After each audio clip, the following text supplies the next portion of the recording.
नमस्कार मित्रों, आज के इस वीडियो में एक बार फिर से आप सभी का बहुत बहुत हार्दिक स्वागत है। हम आशा करते हैं कि आप सभी स्वस्थ होंगे, मस्त होंगे और पूरी तरह से अपनी तैयारी में व्यस्त होंगे। तो मित्रों, आज के इस वीडियो में हम हिंदी साहित्य के अंतर्गत कुछ महत्वपूर्ण रचनाओं को व्याख्यात्मक तरीके से हल करेंगे और उसके साथ ही ट्रिक की सहायता से याद करने का भी प्रयास करेंगे। तो हम आशा करते हैं कि वीडियो आप सबके लिए बहुत ही महत्वपूर्ण होने वाला है, इसलिए इस वीडियो को आप लोग अंत तक जरूर देखें। चैनल पर नए हैं तो चैनल को सब्सक्राइब कर लें और उसके साथ ही अगर आपको थोड़ा सा भी उचित लगे तो वीडियो को लाइक करें और इसे अपने जो परिचित लोग हैं उनके पास भी शेयर करें। इसके पूर्व के वीडियो में हम लोगों ने कुल 100 प्रश्नों को देखा था, तो आज के इस वीडियो में उसके आगे के प्रश्नों को हम लोग जानेंगे। तो जैसा कि स्क्रीन पर आप देख पा रहे हैं, प्रश्न संख्या 101 कि ठेठ हिंदी में उपन्यास लिखने वाले हैं 1 निराला, 2 दिनकर, 3 हरिऔध, 4 प्रसाद। तो ढेर सारे भाई बहनों का जवाब भी आ गया। अक्सर विकल्प 3 को लॉक किया जाए। विकल्प 3 Avadhut Singh Upadhyay, Hariaudh is right answer, है ना। बात करें ठेठ हिंदी में, इन्होंने एक उपन्यास लिखा है ठेठ हिंदी का ठाठ, ये ध्यान में रख लीजिएगा। तो ठेठ हिंदी में उपन्यास, या आप कह सकते हैं कि ठेठ हिंदी का ठाठ किसकी रचना है। 1899 ईस्वी में अवधूत सिंह उपाध्याय, हरिऔध द्वारा लिखा गया है। ठीक है, चलिए। प्रश्न संख्या 102 है कि रंग महल में हलाहल किसका उपन्यास है। ए हरे कृष्ण जौहरी, 2 है बालकृष्ण भट्ट, 3 किशोरीलाल गोस्वामी, 4 राधा कृष्णदास। तो ढेर सारे भाई बहनों का जवाब भी आ गया कि प्रश्न संख्या 102 का विकल्प 3 को लॉक किया जाए। विकल्प 3 Kishorilal Goswami is right answer, है ना। कैसे दिमाग में बैठाना है, देखिए रंग महल में हलाहल कौन करता है, तो रंग महल में हलाहल किशोरी करती है। किशोरी फार किशोरीलाल गोस्वामी को ध्यान में रख लीजिएगा, स्टार लगाकर इसे अपनी नोटबुक में दर्ज कर लीजिएगा। ठीक है, चलिए। प्रश्न संख्या 103 है कि वैशाली की नगर बधू किसकी रचना है। ये लीजिए, प्यारा सा प्रश्न आपके स्क्रीन पर आ गया कि वैशाली की नगर बधू उपन्यास किसका है। 1 पांडे बच्चन शर्मा उग्र, 2 जैनेन्द्र, 3 निराला, 4 चतुर्सेन शास्त्री। तो ढेर सारे भाई बहनों का जवाब आया बड़े तेजी के साथ कि सर विकल्प 4 को लॉक किया जाए। विकल्प 4 Chatursen Shastri is right answer, है ना। मैंने आपको बताया था कि वैशाली की नगर बधुएं क्या होती हैं, बड़ी चतुर हैं। तो वैशाली की नगर बधू चतुर हैं, चतुर्फा चतुर्सेन शास्त्री को ध्यान में रख लीजिएगा। ठीक है, चलिए। प्रश्न संख्या 104 है कि चित्रलेखा किसकी उपन्यासिक कृति है। 1 प्रभाकर माचवे, 2 भगवती चरण शर्मा, 3 अगे, 4 मनमथ नाथ गुप्त। तो भगवती चरण शर्मा को भगवती चरण वर्मा कर लीजिएगा, ये ध्यान में रखिएगा। और जिन भाई बहनों ने विकल्प 2 को चुना है, बिल्कुल सही जवाब, है ना। चित्रलेखा किसका चित्रलेखा, बोले भगवती के चरण के चित्रलेखा, बस चित्रलेखा किसका, भगवती के चरण के। तो भगवती के चरण मतलब भगवती चरण वर्मा को ध्यान में रख लीजिएगा। चित्रलेखा इनके द्वारा लिखा गया उपन्यास है। प्रश्न संख्या 105 गोदान उपन्यास है। अब गोदान उपन्यास के विषय में कौन सा विकल्प सही है। 1 कह रहे कि यथार्थवादी है, 2 आदर्शोन्मुख यथार्थवादी, 3 मनोवैज्ञानिक, 4 सामाजिक सांस्कृतिक। तो ढेर सारे भाई बहनों ने जवाब भी दिया, अक्सर विकल्प 2 को लॉक किया जाए। विकल्प 2 आदर्शोन्मुख यथार्थवादी इज राइट आंसर, है ना। एक तो आदर्श की तरफ झुका हुआ है और दूसरा यथार्थवाद है। ठीक है, चलिए। हालांकि कुछ लोग गोदान को केवल गोदान के विषय में बताते हैं कि यथार्थवादी है ना। तो ये थोड़ा सा देख लीजिएगा कि गोदान के विषय में बात की जाती है तो यथार्थवादी उपन्यास, ये ध्यान में आप रख लीजिएगा। और आदर्शोन्मुख यथार्थवादी इनके उपन्यास की विशेषता है। ठीक है, चलिए। प्रश्न संख्या 106 है कि हजारी प्रसाद द्विवेदी कृत बाण भट्ट की आत्मकथा। अब बाण भट्ट की आत्मकथा का विधा कौन सी है। 1 उपन्यास, 2 निबंध, 3 नाटक, 4 काव्य। तो ढेर सारे भाई बहनों का जवाब आ गया कि बाण भट्ट की आत्मकथा कहने के लिए आत्मकथा है, बट एक क्या है, उपन्यास है। तो विकल्प ये उपन्यास इज राइट आंसर। ठीक है, चलिए। प्रश्न संख्या 107 है कि जयशंकर प्रसाद का अधूरा उपन्यास है। अब जयशंकर प्रसाद का अधूरा उपन्यास कौन सा है। 1 कंकाल, 2 तितली, 3 इंद्रावती, 4 प्रतिज्ञा। तो ढेर सारे भाई बहनों ने जवाब दिया कि जयशंकर प्रसाद का जो अधूरा उपन्यास है विकल्प 3 कंकाल, तितली, इरावती इनका उपन्यास है। ठीक है, चलिए। प्रश्न संख्या 108 मृगनयनी उपन्यास के रचनाकार हैं, यानी कि मृगनयनी किसका उपन्यास है। 1 वृंदावन लाल वर्मा, 2 श्याम नारायण पांडे, 3 रामधारी सिंह दिनकर, 4 अगे। तो ढेर सारे भाई बहनों का जवाब आ गया कि मृगनयनी तो कहाँ रहती है, वृंदावन में रहती है। तो वृंदावन फार वृंदावन लाल वर्मा को ध्यान में रखिएगा, स्टार लगाकर इसे अपनी नोटबुक में दर्ज कर लीजिएगा। ठीक है, चलिए। प्रश्न संख्या 109 धनिया और जुनिया प्रेमचंद किस उपन्यास के पात्र हैं। 1 गोदान, 2 गबन, 3 प्रेमा, 4 प्रेमासर। तो ढेर सारे भाई बहनों का जवाब आ गया कि धनिया और जुनिया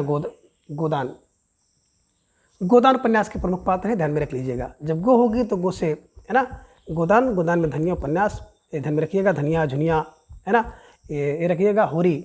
ठीक है, चलिए। अब प्रश्न संख्या 110 है कि सूरदास किस उपन्यास के पात्र हैं।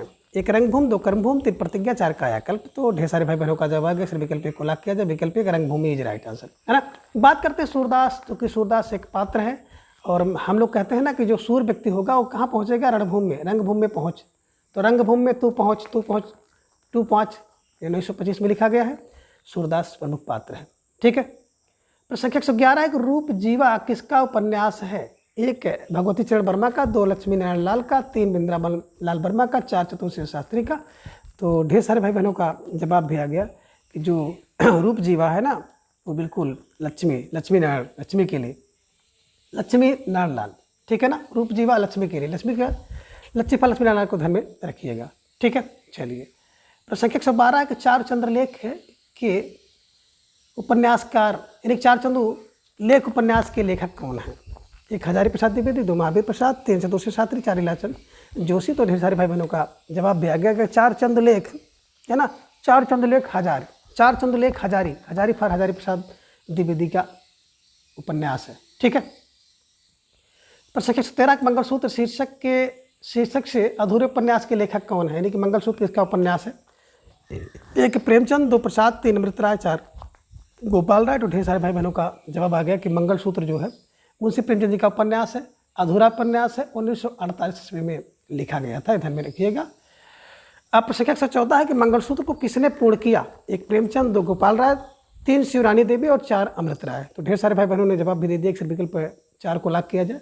जो मंगलसूत्र उपन्यास अपूर्ण उपन्यास 1948 में लिखा गया, उसको उनके पुत्र अमृतराय ने पूर्ण किया, ठीक है। चलिए प्रश्न संख्या 115 है कि बावन दास किस उपन्यास का पात्र है। 1 मैला आंचल, 2 परिकथा, 3 जुलूस, 4 दीर्घ तपा। तो प्रश्न संख्या 115 का फौरन जवाब आ गया कि मैला आंचल जो है ना वो बिल्कुल बावन दास जो है मैला आंचल उपन्यास 1954 में फानेश्वर रेणु द्वारा लिखा गया है, ठीक है। चलिए प्रश्न संख्या 116 का जुलूस किसका उपन्यास है। 1 भगवती चरण वर्मा, 2 गोपाल राय, 3 फानेश्वर नाथ रेणु, 4 चतुर्सेन शास्त्री। तो ढेर सारे भाई बहनों का जवाब आ गया कि जुलूस फानेश्वर नाथ रेणु जी का उपन्यास है, ये ध्यान में आप रख लीजिएगा, ठीक है। चलिए प्रश्न संख्या 117 है कि अनामदास का पोथा शीर्षक उपन्यास के लेखक हैं। 1 भगवती चरण वर्मा, 2 लक्ष्मी नारायण, 3 शिव पूजन, 4 हजारी प्रसाद द्विवेदी। तो ढेर सारे भाई बहनों का जवाब आ गया कि अनामदास के पोथा कितने थे, बोले 1000 पोथा थे। 1000 फॉर हजारी प्रसाद द्विवेदी को ध्यान में आपको रखना है, स्टार लगा कर इन्हें ऐसे ही रट लेना है। प्रश्न संख्या 118 के चतुरी चमार शीर्षक से किसने उपन्यास लिखा। 1 निराला, 2 शिव पूजन, 3 अज्ञेय, 4 अरुण कमल। तो ढेर सारे भाई बहनों का जवाब आ गया कि चतुरी चमार निराला होता है, निराला फॉर निराला जी की रचना है, ठीक है। चलिए प्रश्न संख्या 119 है कि सन्यासी किसका उपन्यास है। 1 निराला, 2 सुदर्शन, 3 उषा प्रेमदा, 4 इलाजचंद जोशी। तो ढेर सारे भाई बहनों का जवाब आ गया कि जो सन्यासी है ना उसका इलाज होना चाहिए। तो इलाज फॉर इलाजचंद जोशी ध्यान में रखिएगा, स्टार लगा कर इसे अपने नोटबुक पर दर्ज कर लीजिएगा। प्रश्न संख्या 120 देहाती दुनिया उपन्यास के लेखक कौन है। 1 सुदर्शन, 2 गोपाल राम गहमेरी, 3 शिव पूजन सहाय, 4 राजकमल चौधरी। तो ढेर सारे भाई बहनों का जवाब आ गया कि विकल्प 3 को लॉक किया जाए। विकल्प 3 शिव पूजन सहाय इज राइट आंसर, है ना। मैंने आपको बताया भी था कि देहाती दुनिया शिव को पूजन करती है, देहाती दुनिया शिव का पूजन करती है, तो शिव पूजन सहाय को ध्यान में रख लीजिएगा। प्रश्न संख्या 121 है कि बड़ू के बेटे और रत्नाथ की चाची उपन्यास के लेखक कौन है। 1 उपन्यास अश्क, 2 नागार्जुन, 3 शिव पूजन, 4 अमृतलाल नागर। तो ढेर सारे भाई बहनों का जवाब आ गया कि बड़ू के बेटे और रत्नाथ की चाची नागार्जुन के पास जाते हैं, है ना। इन्हीं के नागार्जुन द्वारा लिखा गया उपन्यास है, ध्यान में रखिएगा, ठीक है। चलिए प्रश्न संख्या 122 है कि गली आगे मुड़ती है के उपन्यासकार हैं। 1 काशीनाथ, 2 राजकमल चौधरी, 3 शिव प्रसाद सिंह, 4 यशपाल। तो गली आगे मुड़ती है तो किसके लिए, बोले सर शिव प्रसाद के लिए। शिव प्रसाद के लिए गली आगे मुड़ती है। अगर आपको शिव का प्रसाद लेना है तो गली आगे मुड़ती है, ऐसे कुछ किलो बना लीजिएगा, ठीक है। चलिए प्रश्न संख्या 123 है कि मानस के हंस उपन्यास के लेखक हैं। 1 रामनाथ त्रिपाठी, 2 तुलसी, 3 अमृतलाल नागर, 4 विनोद कुमार। तो ढेर सारे भाई बहनों का जवाब आ गया कि विकल्प 3 को लॉक किया जाए। अमृतलाल नागर। मानस का हंस बेहतर होता है और अमृत का गागर होता है। 72 फॉर 1972 में लिखा गया है और मैंने आपको बताया था कि अमृत का गागर होता है, लेकिन अमृतलाल नागर को ध्यान में रख लीजिएगा, ठीक है। चलिए प्रश्न संख्या 124 है लालटेन की छत किसका उपन्यास है। 1 करे निर्मल वर्मा, 2 बन्नू भंडारी, 3 सुदर्शन, 4 गिरिराज किशोर। तो ढेर सारे भाई बहनों का जवाब आ गया कि लालटेन की छत जो होती है वो सर निर्मल होती है। तो निर्मल वर्मा को ध्यान में रखना है और स्टार लगा करके इसे अपनी नोटबुक में दर्ज कर लेना है। अब प्रश्न संख्या 125 है कि आपका बंटी उपन्यास किसका है। 1 मृदुला गर्ग, 2 महाश्वेता देवी, 3 मनु भंडारी, 4 मृणानी पांडे। तो ढेर सारे भाई बहनों ने जवाब भी दे दिया कि सर विकल्प 3 को लॉक किया जाए, है ना। आपका बंडी कहाँ है? बोले सर आपका बंडी तो भंडारे में है। भंडारा फार मनु भंडारी को ध्यान में रख लीजिएगा, ठीक है। चलिए, प्रश्न संख्या 126 है कि युगलबंदी उपन्यास के लेखक हैं 1 सुदर्शन, 2 मनु भंडारी, 3 श्रीलाल शुक्ल या 4 गिरिराज किशोर। तो ढेर सारे भाई बहनों ने बड़ी तेजी के साथ जवाब दिया कि विकल्प 4 को लॉक किया जाए। Giriraj Kishore is right answer, है ना। देखिए जुगलबंदी कौन करता है? किशोर करता है। जब किशोर लोग समूह में होते हैं ना तो जुगल बनाते हैं, जोड़ा बनाते हैं, युगलबंदी करते हैं, है ना। तो ये ध्यान में रखिएगा, जुगलबंदी किशोर करते हैं, ठीक। प्रश्न संख्या 127 है कि बया का घोंसला उपन्यास के लेखक हैं 1 निर्मल वर्मा, 2 लक्ष्मी नारायण लाल, 3 राजकमल चौधरी, 4 सुरेंद्र वर्मा। तो ढेर सारे भाई बहनों का जवाब भी आएगा कि बया के घोंसले में लक्ष्मी होती है लाल लाल, लक्ष्मी फा लक्ष्मी नारायण लाल को ध्यान में रख लीजिएगा, बया घोंसला, ठीक है। चलिए आगे प्रश्न संख्या 128 है कि राजेंद्र यादव एवं मनु भंडारी ने संयुक्त रूप से किस उपन्यास की रचना की? 1 है 1 इंच मुस्कान, 2 महाभोज, 3 में आपका बंटी, 4 दहकते अंगारे। तो ढेर सारे भाई बहनों का जवाब आएगा कि 1 inch Muskan is right answer, है ना। तो आपको यही ध्यान में रखना कि राजेंद्र यादव और मनु भंडारी दोनों पति पत्नी थे, तो दोनों लोगों ने संयुक्त रूप से एक उपन्यास लिखा था 1 इंच मुस्कान और तिरछी तिरछी होती है 1963 में, ठीक है। चलिए, झूठा सच किसका उपन्यास है? 1 अमृतलाल, 2 यशपाल, 3 जैनेन्द्र कुमार, 4 राजेंद्र यादव। तो ढेर सारे भाई बहनों का जवाब आ गया झूठा सच यशपाल की रचना है। यस 1958 में पहला भाग और 1960 में दूसरा भाग, ठीक है। प्रश्न संख्या 130 टेढ़े मेढ़े रास्ते उपन्यास किसका है? 1 यशपाल, 2 अमृतलाल, 3 श्रीलाल शुक्ल, 4 भगवती चरण वर्मा। तो ढेर सारे भाई बहनों का जवाब आ गया कि टेढ़े मेढ़े रास्ते से भगवती के चरण में जाते हैं, है ना। टेढ़े मेढ़े रास्ते से भगवती के पास चरण से चल के जाते हैं, तो ऐसे ट्रिक बना लीजिएगा टेढ़े मेढ़े रास्ते से, है ना। और इसी के कह सकते हैं ना कि प्रतिरूप जो है रांगे राघव ने सीधे साधे रास्ते भी लिखा है ना, सीधे साधे रास्ता, तो ध्यान में रख लीजिएगा रांगे राघव का। प्रश्न संख्या 131 है कि त्यागपत्र किसका उपन्यास है? 1 जैनेन्द्र, 2 श्रीलाल शुक्ल, 3 सुरेंद्र, 4 राही मसूम रजा। तो ढेर सारे भाई बहनों का जवाब भी आ गया कि त्यागपत्र जैनेन्द्र का है। त्यागपत्र दोनों दे देते हैं 1929, ध्यान में रख लीजिएगा, ठीक। प्रश्न संख्या 132 है कि नीला चाँद उपन्यास के लेखक कौन हैं? अब प्यारा सा प्रश्न आपकी स्क्रीन पर आ गया कि नीला चाँद के उपन्यासकार कौन हैं, और ढेर सारे भाई बहनों का जवाब आ गया कि सर नीला चाँद जो होता है ना वो 1 है शिव प्रसाद, 2 रामनेश त्रिपाठी, 3 नवाब राय, 4 कृष्णा सोबती। तो नीला चाँद शिव प्रसाद, है ना। शिव जी के ऊपर देखे होंगे कि नीला नीला चाँद रहता है, बस दिमाग में बैठा लीजिएगा, ठीक है। चलिए, प्रश्न संख्या 137 है कि राग दरबारी किसकी उपन्यासिक कृति है? 1 श्रीलाल शुक्ल, 2 लालजी शुक्ल, 3 सुरेंद्र वर्मा, 4 उषा प्रेमदा। तो राग दरबारी की बात करते हैं तो राग दरबारी श्रीलाल शुक्ल जी का उपन्यास है, ध्यान में रख लीजिएगा।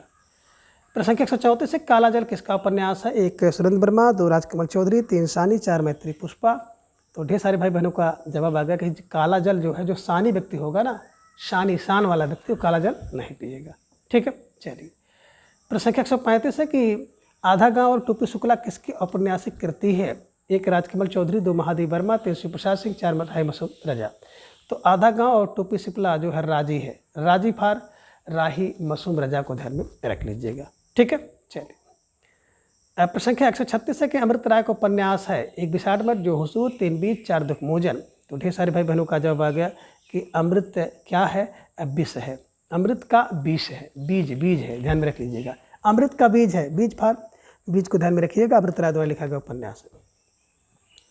अब प्रश्न संख्या 137 से कटगुलाब किसकी उपन्यासिक कृति है? 1 मृदुला गर्ग, 2 मैत्री पुष्पा, 3 मन्नू भंडारी, 4 कृष्णा सोबती। तो ढेर सारे भाई बहनों का जवाब अक्सर विकल्प को लॉक किया जाए। जो कटगुलाब होता है वो मृदुल होता है, तो मृदुल फार मृदुला गर्ग को ध्यान में रख लीजिएगा। प्रश्न संख्या 138 की प्रेमचंद उर्दू में किस नाम से लेखन करते थे? 1 प्रेमचंद, 2 नवाब राय, 3 धनपत राय, 4 मीर मुंशी।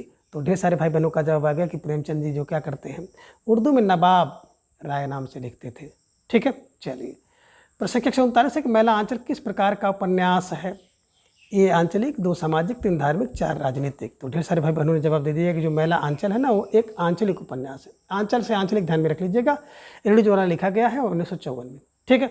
चलिए, प्रश्न संख्या 140 है कि चाक उपन्यास की लेखिका हैं? ये मृदुला गर्ग, 2 उषा प्रेमदा, 3 मैत्री पुष्पा, 4 कृष्णा सोबती।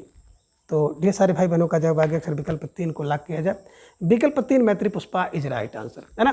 देखिए, बात करते हैं चाक उपन्यास की, तो आप लोग देखते होंगे ना किसी व्यक्ति को चॉकलेट दे करके लोग मैत्री करते हैं, मित्रता बनाते हैं, है ना। आप किसी के यहाँ जाएंगे, छोटा सा बच्चा बैठा हुआ होगा लेकिन आपके पास नहीं आएगा, लेकिन जैसे उसको आप चॉकलेट दे देते हैं ना तो आपका मित्र बन जाता है, आपके पास चला आता है, आपको मोबाइल मांगेगा, देखने लगेगा, आपसे बातें करेगा, सारी चीज़ें बताएगा, तो आपको चॉकलेट से क्या जोड़ लेना है, मैत्री होती है, मैत्री फॉर मैत्री पुष्पा। ठीक। प्रश्न संख्या 47 है, काल कथा उपन्यास के लेखक हैं। 1 कामतानाथ, 2 उषा प्रेमदा, 3 मैत्री पुष्पा, 4 मन्नू भंडारी। तो ढेर सारे भाई बहनों का जवाब आ गया कि काल कथा में व्यक्ति कमाता है, कमाता फॉर कामतानाथ को ध्यान में रख लीजिएगा। ठीक है, चलिए। प्रश्न संख्या 142 है, कठपुतली किसका उपन्यास है? 1 देवेंद्र सत्यार्थी, 2 हरदर्शन, 3 रूपचंद्र निर्मोही, 4 प्रताप सहगल। तो ढेर सारे भाई बहनों का जवाब आ गया। अक्षर विकल्प ए को लॉक किया जाए। जो कठपुतली है ना, ये उपन्यास की बात अगर हम लोग करते हैं तो बिल्कुल सही आपने देखा कि देवेंद्र सत्यार्थी का है, लेकिन कठपुतली एक भगवती प्रसाद वाजपेयी की भी कविता है, इधर में रखिएगा, काव्य है। प्रश्न संख्या 143 है कि लौटे हुए मुसाफिर किसका उपन्यास है? 1 चंद्रकिशोर, 2 कमलेश्वर, 3 विभूति नारायण और 4 मंजूर एहतेशाम।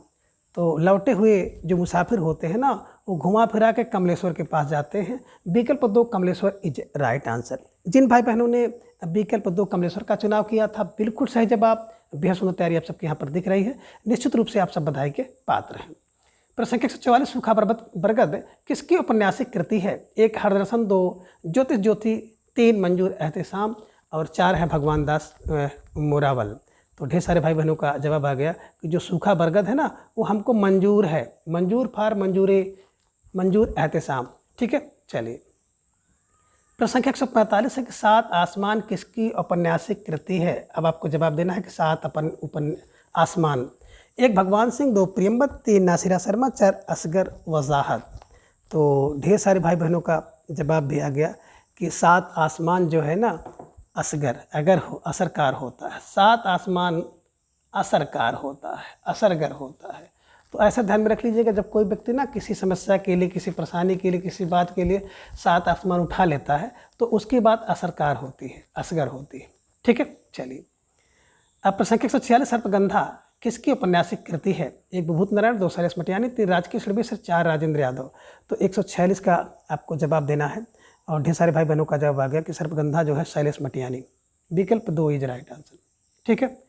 प्रश्न संख्या 147 से उखड़े हुए लोग किसका उपन्यास है? 1 राजेंद्र यादव, 2 संजीव, 3 राजकुमार चौधरी, 4 काशीनाथ सिंह। तो 147 का जवाब भी आ गया कि उखड़े हुए लोग राजेंद्र यादव के पास जाते हैं। विकल्प 1 Rajendra Yadav is right answer. ठीक है। प्रश्न संख्या 148 से पहला गिरमिटिया है ना, किसका उपन्यास है? तो धीरे धीरे ढेर सारे भाई बहनों का जवाब आना चाहिए इस पर कि 1 कह रहे गिरिराज किशोर, 2 जैनेन्द्र, 3 गंगा प्रसाद बिकल और 4 निर्मल वर्मा। तो ढेर सारे भाई बहनों का जवाब आ गया कि गिर से गिरमिटिया, गिर के गिरमिटिया हो गया, है ना। तो पहला गिरमिटिया गिरिराज किशोर, गिर के क्या हो गया, गिरमिटिया हो गया। ठीक है, चलिए। प्रश्न संख्या 149 है कि पिपासा किसका उपन्यास है? 1 भगवती प्रसाद वाजपेयी, 2 गिरिराज किशोर, 3 राजकिशोर मिश्र, 4 असगर वजाहत। तो प्रश्न संख्या 149 का जवाब आपको देना है और ढेर सारे भाई बहनों का जवाब आ गया कि हम लोगों को जो पिपासा होती है ना, वो भगवती के प्रसाद की पिपासा होती है। भगवती के प्रसाद मतलब भगवती प्रसाद वाजपेयी को ध्यान में रखिएगा, स्टार लगाकर इसे अपनी नोटबुक में दर्ज कर लीजिएगा। प्रश्न संख्या 150 है कि ज्ञान शंकर और गायत्री प्रेमचंद के कुछ उपन्यास के पात्र हैं? 1 गबन, 2 प्रेमाश्रय, 3 कायाकल्प, 4 कर्मभूमि। तो ढेर सारे भाई बहनों का जवाब भी आ गया कि ज्ञान शंकर और गायत्री प्रेमाश्रय उपन्यास के प्रमुख पात्र हैं, जो कि मुंशी प्रेमचंद द्वारा लिखा गया 1922 में उपन्यास है। तो ये ध्यान में आप रख लीजिएगा और स्टार लगाकर इसे अपने नोटबुक में दर्ज कर लीजिएगा। तो मित्रों, आज के इस वीडियो में बस इतना। अगली वीडियो में हम इसके अगले भाग को जानेंगे। तब तक के लिए आप सभी अपना बेहद ख्याल रखिए और अपना अधिक से अधिक समय अपने अध्ययन पर लगाएं। अपना प्रेम, स्नेह, विश्वास इस तरह से चैनल पर बनाए रखें और प्रत्येक दिन आप सब लगातार हमारे साथ जुड़ते हैं। इसके कारण से हम मजबूर होकर के आप सबके लिए जितना भी समय मिलता है कोशिश करते हैं कि कम से कम 50, 30, 20 जो भी टाइम हो एक प्रश्नावली आप सबके लिए प्रस्तुत किया जाए। तो आज की प्रस्तुति थोड़ा सा फास्ट थी, कैसी रही आप लोग कमेंट बॉक्स में अपना कमेंट दर्ज करें। धन्यवाद, नमस्कार, बाय।